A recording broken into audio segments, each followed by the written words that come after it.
ইছৰাইল জাতিৰ বিৰুদ্ধে শয়তানৰ দ্বাৰা অনুপ্ৰাণিত হিংসা কেতিয়া হাম কাটিব?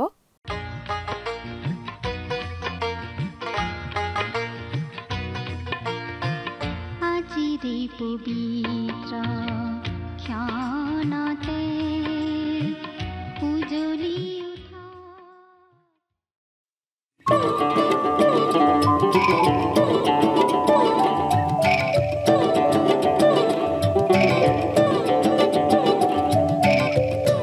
আমি মাথো বিপদ দেখা পাম, আমি মাথো বিপদ দেখা পাম, অতি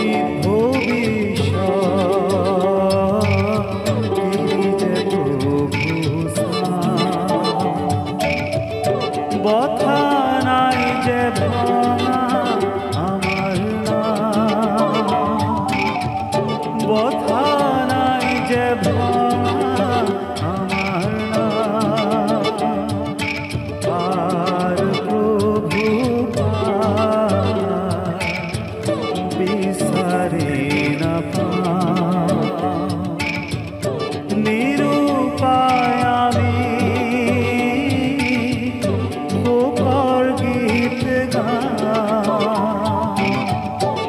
আমি মাথো বিপদ দেখা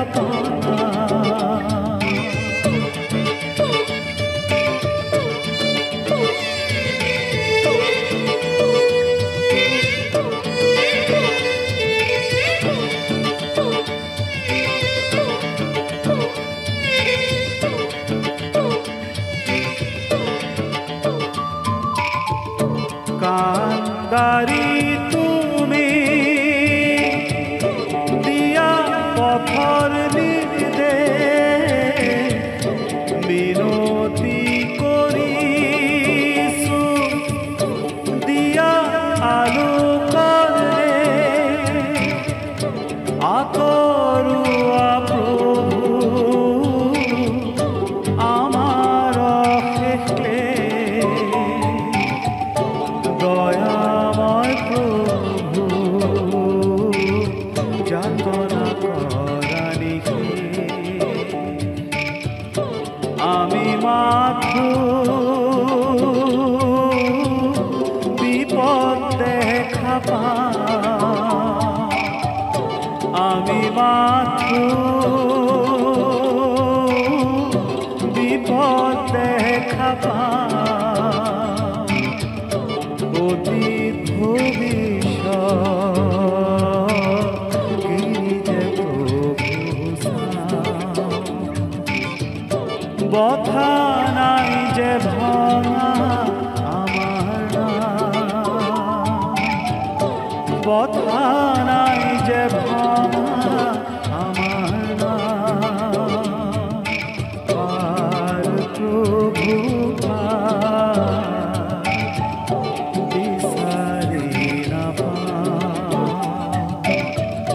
নিরুপায় আমি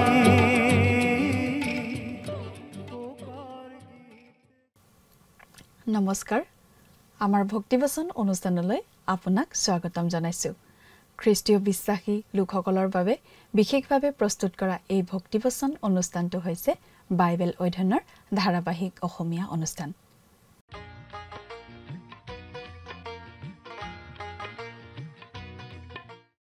প্ৰিয় দৰ্শক, আপুনি যদি আমাৰ আগৰ অনুষ্ঠানটো শুনিছিল তেনেহলে আপোনাৰ নিশ্চয় মনত আছে যে আমি এতিয়া বাইবেলৰ নতুন নিয়ম খণ্ডৰ প্ৰকাশিত বাক্য নামৰ পুস্তকখন অধ্যয়ন কৰি আছো আৰু যোৱা অনুষ্ঠানত আমি এই প্ৰকাশিত বাক্য পুস্তকৰ 12 নম্বৰ অধ্যায়ৰ 5 নম্বৰ পদৰ পৰা 9 নম্বৰ পদলৈকে পঢ়ি তাৰ ভিত্তিত আগবঢ়োৱা আলোচনা শুনিবলৈ পালো। আজিৰ অনুষ্ঠানত আমি এই প্ৰকাশিত বাক্য পুস্তকখনৰ 12 নম্বৰ অধ্যায়ৰ 10 নম্বৰ পদৰ পৰা 18 নম্বৰ পদলৈকে পঢ়ি তাৰ ভিত্তিত আগবঢ়োৱা আলোচনা শুনিবলৈ পাম। 6 নম্বৰ অধ্যায়ৰ পৰা 18 নম্বৰ অধ্যায়ৰ মূল বিষয়বস্তু হৈছে পৃথিৱীত ঘটিবলগীয়া মহাক্লেশ। 12 নম্বৰ অধ্যায়ৰ বিষয়বস্তু হৈছে ইছৰাইল আৰু শয়তানৰ মাজৰ চূড়ান্ত সংঘাত। সূৰ্যক পিন্ধা আৰু ভৰিৰ তলত চন্দ্ৰ থকা, মূৰত 12টা তৰা থকা কিৰীটি পিন্ধা মহিলাগৰাকীয়ে বুজায় ইছৰাইলক। সেই তিৰোতাগৰাকীয়ে এটি পুত্ৰ সন্তান প্ৰসৱ কৰিব আৰু সেই সন্তানটিয়ে লুৰ দণ্ডেৰে গোটেই জগত শাসন কৰিব বুলি কোৱা হৈছে। তিৰোতাগৰাকীৰ সেই পুত্ৰ সন্তানটি যে যীশুখ্ৰীষ্ট, সেইটো আমি স্পষ্টভাৱে বুজি পাওঁ। যেতিয়া খ্ৰীষ্টৰ পুনৰাগমন হ'ব, তেওঁ পৃথিৱীৰ সকলো শত্ৰুতা, সকলো বিৰোধিতা, সকলো বিদ্ৰোহক নোহোৱা কৰিব। ৰঙা মহা নাগটোৱে বুজায় শয়তানক।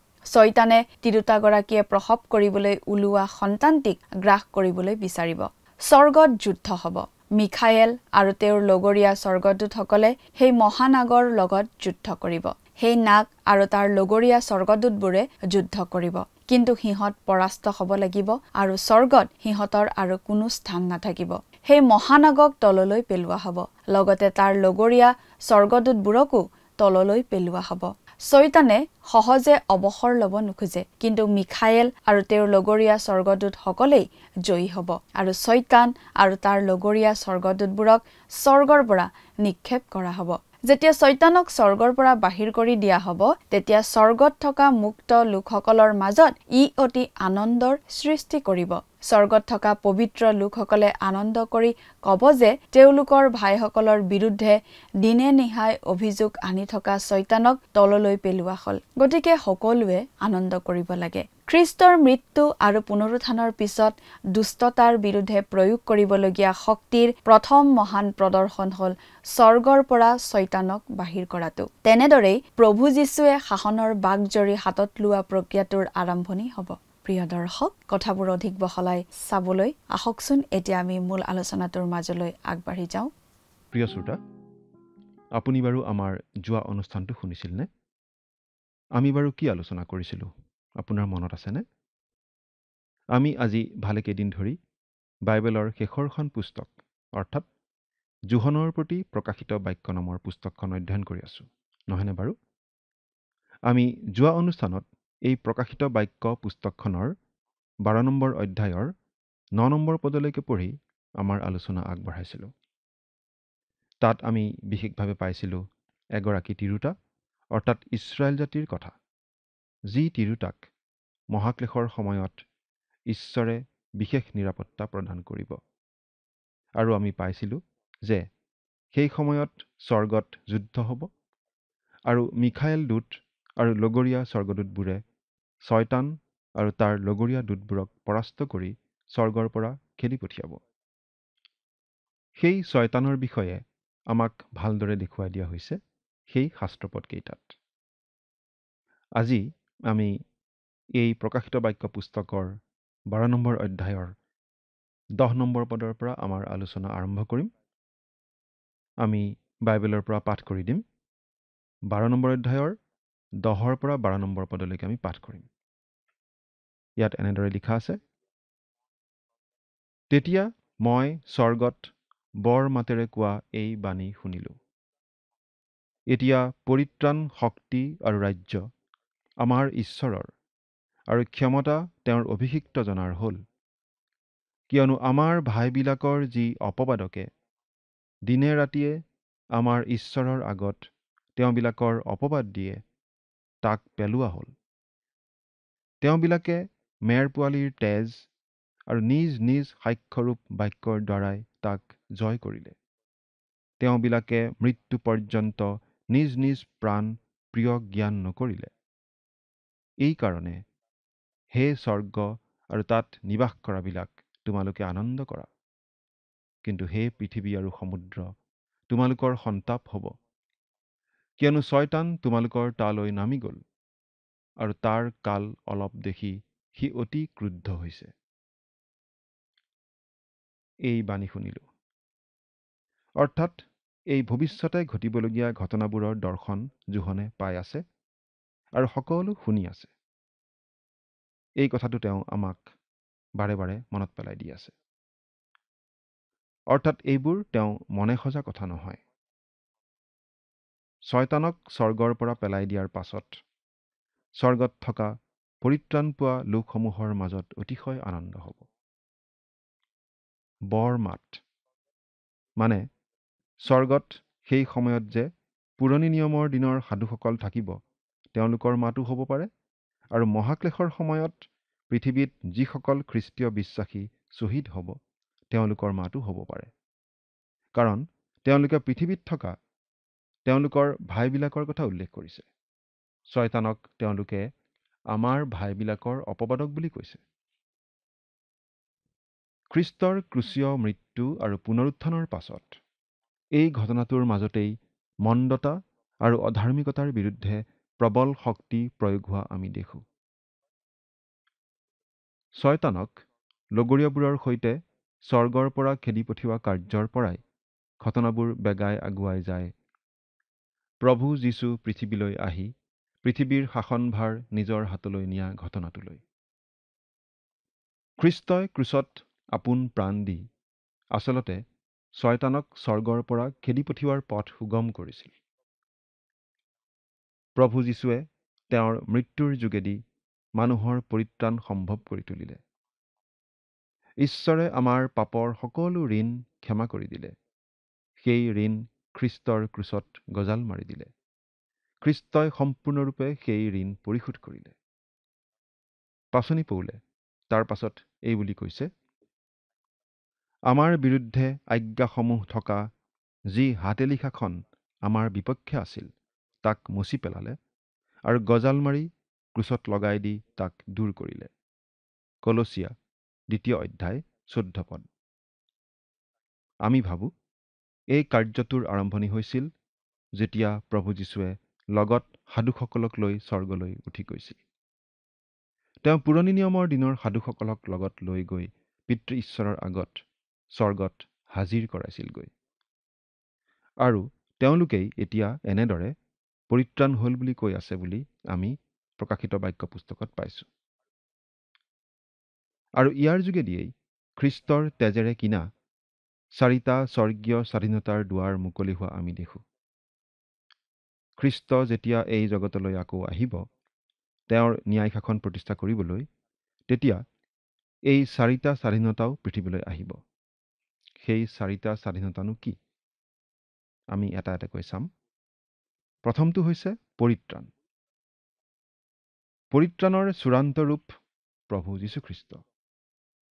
আমি প্ৰভু যীশুখ্ৰীষ্টৰ মুখামুখি হ'লেহে আমাৰ পৰিত্ৰাণ সম্পূৰ্ণ হ'ব। প্ৰথম যোহন 3 অধ্যায় 2 পদত আমি এনেদৰে পঢ়িবলৈ পাওঁ, হে প্ৰিয়বিলাক, এতিয়া আমি ঈশ্বৰৰ সন্তান আছোঁ, কিন্তু পাছত কি হ'ম সেয়ে এতিয়ালৈকে প্ৰকাশিত হোৱা নাই। তেওঁ প্ৰকাশিত হ'লে আমি তেওঁৰ নিচিনা হ'ম, ইয়াকে জানো। কিয়নো তেওঁ যেনেকুৱা আছে তেওঁক তেনেকুৱাই দেখিম। এইটো সত্য হ'ব যেতিয়া তেওঁ পৃথিৱীলৈ আহিব। আমি বিশ্বাস কৰোঁ এই পদটোত তেওঁ প্ৰকাশ্যভাৱে পৃথিৱীলৈ অহাৰ কথাটো বুজোৱা হৈছে। দ্বিতীয়তে হৈছে শক্তি। মানুহে শক্তিৰ অপব্যৱহাৰ কৰি আহিছে। সকলোবোৰ শক্তিশালী ৰাষ্ট্ৰৰ ক্ষেত্ৰতে এই কথাটো খাটে। বহুতো দেশে আন দেশ আক্ৰমণ কৰি ধ্বংস কৰি আহিছে। ৰাষ্ট্ৰসমূহে শক্তিৰ অপপ্ৰয়োগ কৰি আহিছে, কিন্তু প্ৰভু যীশু আহি শক্তিৰ প্ৰকৃত প্ৰয়োগ কৰি গোটেই পৃথিৱী নিয়ন্ত্ৰণ কৰিবহি। তৃতীয়তে, আৰু ৰাজ্য আমাৰ ঈশ্বৰৰ। এই পৃথিৱীত ঈশ্বৰৰ ৰাজ্য স্থাপিত হ'ব। তেতিয়াহে এই পৃথিৱীত প্ৰকৃত শান্তি, প্ৰকৃত ধাৰ্মিকতা স্থাপিত হ'ব। তেতিয়াহে বলি দুৰ্বলী, ধনী দুখীয়া সকলোৰে সমান অধিকাৰ, সমান সুবিধা হ'ব। সেয়াই হ'ব ঈশ্বৰৰ ন্যায় শাসন। চতুৰ্থতে, ক্ষমতা তেওঁৰ অভিষিক্তজনাৰ অৰ্থাৎ খ্ৰীষ্টৰ হ'ল। অৰ্থাৎ খ্ৰীষ্টই এতিয়ালৈকে এই জগতৰ ক্ষমতা নিজৰ হাতত লোৱা নাই। তেওঁ আজি তেওঁৰ ৰাজ্য গঠন কৰা নাই, কিন্তু তেওঁৰ পুনৰ আগমনৰ সময়লৈ বাট চাওক। তেতিয়া সকলো ক্ষমতা তেওঁৰেই হ'ব। তেওঁৱেই হ'ব একছত্ৰী শাসনকৰ্তা। আমি এই পৰ্যন্ত যিবোৰ মহাক্লেশৰ কথা পঢ়িছোঁ, সেইবোৰৰ যোগেদি আচলতে পৃথিৱীত থকা মানুহবোৰক সাৱধান কৰি দিয়া হ'ব আৰু মন পালটন কৰি খ্ৰীষ্টলৈ ঘূৰিবলৈ সুবিধা দিয়া হ'ব তেওঁৰ দ্বিতীয় আগমনৰ আগে আগে। আৰু অসংখ্য লোকে সেই সুবিধা গ্ৰহণ কৰি খ্ৰীষ্টলৈ ঘূৰিব। এৰা। ঈশ্বৰৰ সুধবিচাৰৰ লগত সদায় ঈশ্বৰৰ অনুগ্ৰহৰ কথাটোও জড়িত হৈ থাকে। শয়তানে কিন্তু সদায় অপবাদ দিয়ে। খ্ৰীষ্টীয় বিশ্বাসীসকলৰ বিৰুদ্ধে অপবাদ দিয়ে। সেইবাবেই আমাক লাগে এজন উকিল, এজন নিবেদনকৰ্তা। প্ৰভু যীশুৱেই আজি স্বৰ্গত প্ৰতিজন খ্ৰীষ্টীয় বিশ্বাসীৰ হকে পিতৃ ঈশ্বৰৰ আগত নিবেদন কৰি আছে। শয়তানে আমাৰ বিৰুদ্ধে অনা প্ৰতিটো অপবাদৰ তেওঁ উত্তৰ দি আছে। শয়তানে অপবাদ দিয়া সত্ত্বেও খ্ৰীষ্টীয় বিশ্বাসীসকল জয়যুক্ত হয়। সেই কথা এই শাস্ত্ৰাংশত আমাক জনাই দিয়া হৈছে। সেই জয়লাভ হয় তিনিটা ধৰণে। সেইকেইটানো কি? আমি এটা এটাকৈ চাম। প্ৰথমটো হৈছে মেৰ পোৱালীৰ তেজ। মেৰ পোৱালী অৰ্থাৎ খ্ৰীষ্টৰ তেজত আচৰিত কাৰ্যকৰী শক্তি আছে। আমি সেই কথা পাহৰি যাব নালাগে। সেই কথাটো আমি তুচ্ছ কৰিব নালাগে। মেৰ পোৱালীৰ তেজৰ এই বিশেষ গুৰুত্ব আছে বাবেই স্বৰ্গত সেই তেজৰ কথা প্ৰকাশ পোৱা আমি ইয়াত দেখিছোঁ। প্ৰিয় শ্ৰোতা, আমি জয়লাভ কৰিব পাৰোঁ, কাৰণ আমাৰ কাৰণে প্ৰভু যীশুৱে ক্ৰুচত তেওঁৰ বহুমূলীয়া তেজ বোৱাই দিলে। প্ৰভু যীশুৰ সেই অমূল্য তেজ নোহোৱা হ'লে আমি কেতিয়াও কোনোপধ্যেই জয়যুক্ত জীৱন যাপন কৰিব নোৱাৰোঁ। এৰা। শয়তানে আমাৰ বিৰুদ্ধে অনা সকলো অভিযোগৰ উত্তৰ হৈছে মেৰ পোৱালীৰ তেজ, কাৰণ খ্ৰীষ্টে ক্ৰুচত বোৱাই দিয়া তেজে আমাৰ সকলো পাপৰ প্ৰায়চিত্ত কৰে। দ্বিতীয়তে, নিজ নিজ সাক্ষ্যৰূপ বাক্যৰ দ্বাৰাই। অৰ্থাৎ সেই লোকসকল প্ৰকৃত অৰ্থত শ্বহীদ আছিল। খ্ৰীষ্টৰ লোকে কেতিয়াও খ্ৰীষ্টক অস্বীকাৰ কৰিব নোৱাৰে। খ্ৰীষ্টৰ হকে সাক্ষ্য দিয়াৰ দ্বাৰা আমি কিবা নহয় কিবা প্ৰকাৰে বলৱান হওঁ। কিন্তু খ্ৰীষ্টৰ হকে খ্ৰীষ্টীয় সমাজত সাক্ষ্য দিয়াতকৈ জগতৰ আগতহে আমি সাক্ষ্য দিব লাগে। যদিহে সাক্ষ্য দিব পৰা জীৱন আমি যাপন কৰি আছোঁ। খ্ৰীষ্টৰ হকে আমি যেতিয়া জগতৰ আগত সাক্ষ্য দিব পাৰোঁ, আমি তেওঁতেই পাপ ক্ষমা পাই তেওঁতেই পৰিত্ৰাণ পোৱা বুলি, তেতিয়া আমাৰ আত্মিক জীৱন বলৱান হয়। সেই ভাইসকলেও শয়তানৰ অপবাদৰ সন্মুখত জয়যুক্ত হ'ব পাৰিছিল, কাৰণ তেওঁলোকে সাহেৰে খ্ৰীষ্টৰ হকে সাক্ষী দিছিল আৰু খ্ৰীষ্টৰ হকে শ্বহীদ হৈছিল। আচলতে শ্বহীদ অৰ্থাৎ মাৰ্টাৰ শব্দটো আহিছে মাৰ্টাছ অৰ্থাৎ সাক্ষী শব্দৰ পৰা। তৃতীয়তে, তেওঁবিলাকে মৃত্যু পৰ্যন্ত নিজ নিজ প্ৰাণ প্ৰিয় জ্ঞান নকৰিলে। এইটো খ্ৰীষ্টীয় বিশ্বাসৰ অতি উচ্চ পৰ্যায়। এই পৰ্যায়ত উপনীত হ'লে আমি সকলো ক্ষেত্ৰতে খ্ৰীষ্টকেই আগস্থান দিওঁ আৰু নিজক দ্বিতীয়, তৃতীয়, চতুৰ্থ বা তাতোকৈ পাছত স্থান দিবলৈ শিকোঁ। আমি নিজক অৱশ্যে ঘিণ কৰিব নালাগে। নিজৰ প্ৰতি আমাৰ অন্তৰত নিশ্চয় সন্মান থাকিব লাগে। কিন্তু আমি খ্ৰীষ্টক আগস্থান দিব লাগে। তেওঁক সকলোতে আগস্থান দিলে এই পৃথিৱীত তেওঁৰ হকে জীয়াই থাকিবলৈ আমাৰ একো সমস্যা নহয়।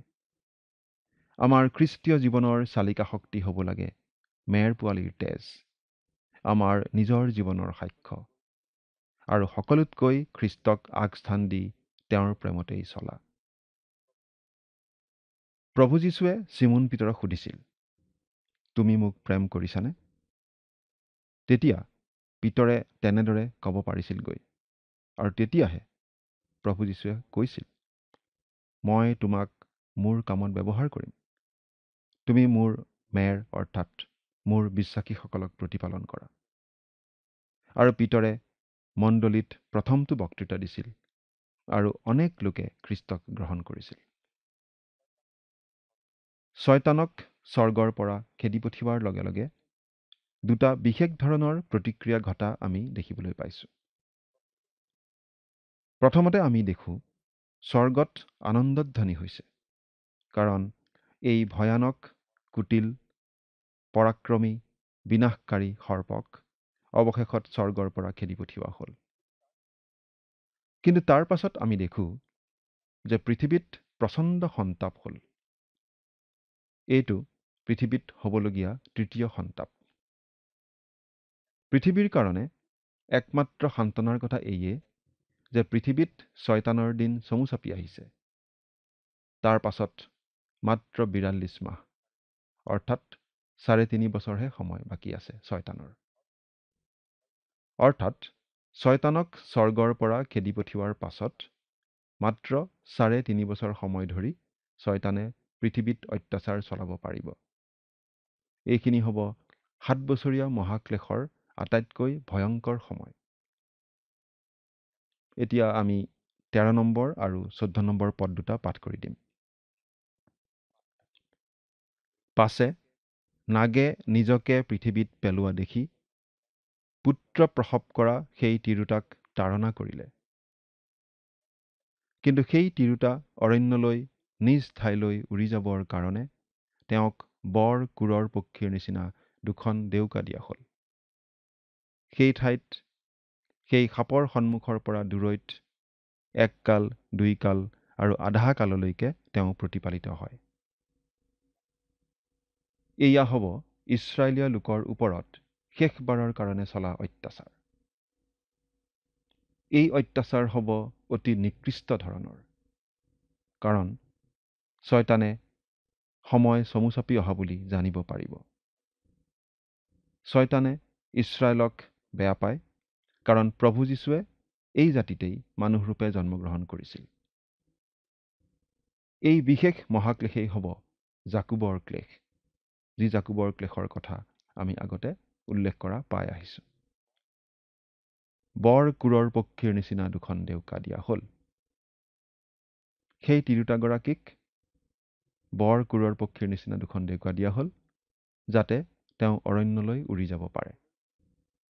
কলৈ উৰি যাব সেইটো আমি খাটাংকৈ ক'ব নোৱাৰোঁ, কিন্তু ঈশ্বৰে ইছৰাইলক নিৰাপদে ৰাখিব। কুৰৰ পক্ষীৰ ডেউকাৰ কথাটো ইছৰাইলৰ কাৰণে নতুন কথা নহয়। ঈশ্বৰে ইছৰাইলক কৈছিল, আৰু যেনেকৈ কুৰৰ পক্ষীৰ ডেউকাৰ দ্বাৰাই তেনেকৈ তোমালোকক বৈ যে নিজৰ ওচৰলৈ আনিলোঁ তাক তোমালোকে দেখিলা। যাত্ৰা পুস্তক ১৯ নম্বৰ অধ্যায়ৰ ৪ নম্বৰ পদত আমি এনেদৰে পাইছিলোঁ। তেওঁলোকে নিজৰ শক্তিৰে মিছৰৰ পৰা উদ্ধাৰ পোৱা নাছিল, তেওঁলোকক ঈশ্বৰেহে উদ্ধাৰ কৰি আনিছিল। কুৰৰ পক্ষীৰ ডেউকা ইছৰাইলৰ কাৰণে এটা বিশেষ চিন বা প্ৰতীক যেন হৈ পৰিছিল। একেদৰে সেই ভয়ানক মহাক্লেশৰ সময়তো ঈশ্বৰেই ইছৰাইলক উদ্ধাৰ কৰিব। সেই ঠাইত সেই সাপৰ সন্মুখৰ পৰা দূৰৈত ১ কাল ২ কাল আৰু আধা কাললৈকে তেওঁ প্ৰতিপালিত হ'ব। সেই অৰণ্যত ইছৰাইল ৩.৫ বছৰ থাকিব নিৰাপদে। সেই ৩.৫ বছৰীয়া প্ৰচণ্ড মহাক্লেশৰ অন্ত নপৰে মানে। আৰু সেই সময়ত ঈশ্বৰেই তেওঁলোকক প্ৰতিপালিত কৰিব। অৰণ্যত যেনেকৈ মান্না দিছিল, তেনেকৈ হয়তো কিবা প্ৰকাৰে ঈশ্বৰে ইছৰাইলক প্ৰতিপালিত কৰিব। এতিয়া ১৫ আৰু ১৬ এই পদ দুটা পঢ়ি দিছোঁ। পাছে সেই সাপে সেই তিৰোতাক পানীৰ সোঁতত উটুৱাই পঠাবলৈ নিজৰ মুখৰ পৰা নদীৰ নিচিনা পানী তেওঁৰ পাছত উলিয়াই পঠালে। কিন্তু পৃথিৱীয়ে তিৰোতাক উপকাৰ কৰি নিজৰ মুখ মেলি নাগে মুখৰ পৰা উলিয়াই পঠোৱা সেই নদী গ্ৰাস কৰিলে। ইছৰাইলক মিছৰৰ পৰা উদ্ধাৰ কৰি আনোতে ঈশ্বৰে তেওঁলোকক লোহিত সাগৰ পাৰ কৰাই উদ্ধাৰ কৰিছিল, আৰু তেওঁলোকৰ অৰণ্য যাত্ৰা আৰম্ভ হৈছিল। আৰু তেওঁলোকৰ সেই অৰণ্য যাত্ৰা শেষ হৈছিল জৰ্দন নদী পাৰ হোৱাৰ লগে লগে, অৰ্থাৎ অৰণ্য যাত্ৰা পানীৰ মাজেদি আৰম্ভ হৈ পানীৰ মাজেদিয়েই শেষ হৈছিল। ইয়াত অৱশ্যে পানীৰ সোঁত মানে শত্ৰুৰ বিশাল সৈন্যবাহিনীও বুজোৱা হ'ব পাৰে, কাৰণ যিহিজকেল ভাৱবাদীৰ ভাৱবাণীত আমি পাওঁ যে উত্তৰৰ দেশে প্ৰবল প্ৰতাপেৰে ইছৰাইল আক্ৰমণ কৰিব সেই শেষকালত। মুঠতে শয়তানে সকলো প্ৰকাৰে চেষ্টা চলাব ইছৰাইলক ধ্বংস কৰিবলৈ, কিন্তু ঈশ্বৰে তেওঁলোকক উদ্ধাৰ কৰিব, আৰু সেই সৈন্যবাহিনীক ঈশ্বৰেই ধ্বংস কৰিব। এতিয়া আমি ১৭ নম্বৰ পদটো পঢ়ি দিছোঁ। তাতে নাগে সেই তিৰোতালৈ খং উঠি তেওঁৰ বংশৰ অৱশিষ্ট লোক অৰ্থাৎ ঈশ্বৰৰ আজ্ঞা পালন কৰা আৰু যীশুৰ সাক্ষ্য ধাৰণ কৰাবিলাকে সৈতে যুদ্ধ কৰিবলৈ গ'ল আৰু গৈ সাগৰৰ বালিত থিয় হ'লগৈ। ইছৰাইলৰ অৱশিষ্ট লোক মানে সেই 1,44,000 বিশ্বাসী লোক হ'ব পাৰে। সেই লোকসকলক কপালত চাপ মাৰি দিয়া হৈছিল ঈশ্বৰৰ দ্বাৰা। তেওঁলোকে গোটেই পৃথিৱীতে খ্ৰীষ্টৰ বাক্য ঘোষণা কৰি ফুৰিছিল। ঈশ্বৰৰ আজ্ঞাসমূহ পালন কৰিছিল এই লোকসকলে। শয়তানে সৰ্বতোপ্ৰকাৰে চেষ্টা চলাব ইছৰাইলক ধ্বংস কৰিবলৈ, কিন্তু ঈশ্বৰেই তেওঁলোকক ৰক্ষা কৰিব। প্ৰিয় শ্ৰোতা, ঈশ্বৰে ৰক্ষা কৰিব বিচাৰিলে কোনো শক্তিয়ে আমাক ধ্বংস কৰিব নোৱাৰে। সেইবাবেই প্ৰভু যীশুত বিশ্বাস কৰি আমি হৈ পৰোঁ সম্পূৰ্ণ নিৰাপদ, অনন্তকালৰ বাবে নিৰাপদ। আপুনি বাৰু নিজকে এনেদৰে নিৰাপদ হোৱা বুলি অনুভৱ কৰিছেনে? চিন্তা কৰি চাওকচোন। ঈশ্বৰে আপোনাক আশীৰ্বাদ কৰক। আমেন।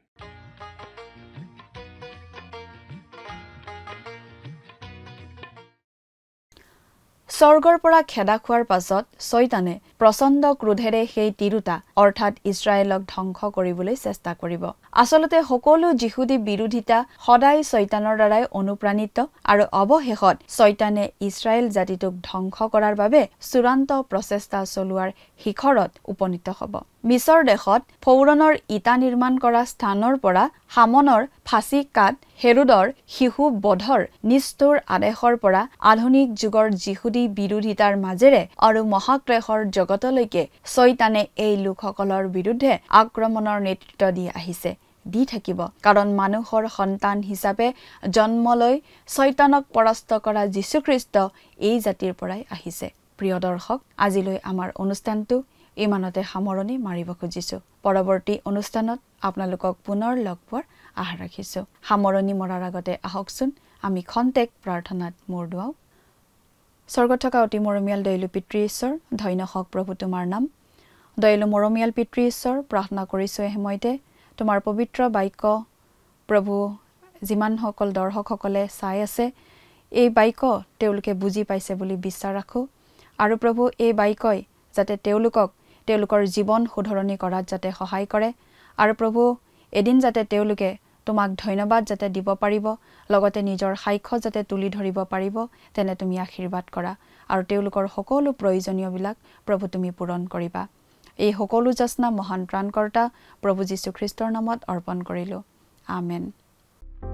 প্ৰিয় দৰ্শক, যোৱা অনুষ্ঠানৰ প্ৰশ্নটোৰ শুদ্ধ উত্তৰটো হৈছে এনচাৰ অপশ্যন চি, ইছৰাইল জাতিৰ। আজিৰ অনুষ্ঠানৰ ওপৰত আধাৰিত প্ৰশ্নটো হৈছে ভাইবিলাকৰ অপবাদক বুলি কাক কোৱা হৈছে? অপশ্যন এ শয়তানক, অপশ্যন বি দিয়াবলক, অপশ্যন চি লুচিফাৰক, অপশ্যন ডি খ্ৰীষ্টাৰীক। প্ৰিয় দৰ্শক, আজিৰ প্ৰশ্নৰ সঠিক উত্তৰটো আজি সন্ধিয়া 6 বজাৰ আগেয়ে আপোনাৰ নাম আৰু সম্পূৰ্ণ ঠিকনাৰে সৈতে আমালৈ 7429840242 নম্বৰত SMS নাইবা হোৱাটছআপ যোগে প্ৰেৰণ কৰক। প্ৰিয় দৰ্শক, আপুনি যদি আমাৰ এই অনুষ্ঠানৰ যোগেদি আশীৰ্বাদপ্ৰাপ্ত হৈছে আৰু আমাৰ লগত কথা পাতিবলৈ বিচাৰিছে বা আপোনাক প্ৰাৰ্থনাৰ সহায়ো পৰামৰ্শ লাগে, তেন্তে আমালৈ 7429840242 এই নম্বৰত পোনপটীয়াকৈ ফোন কৰিব পাৰিব। ধন্যবাদ।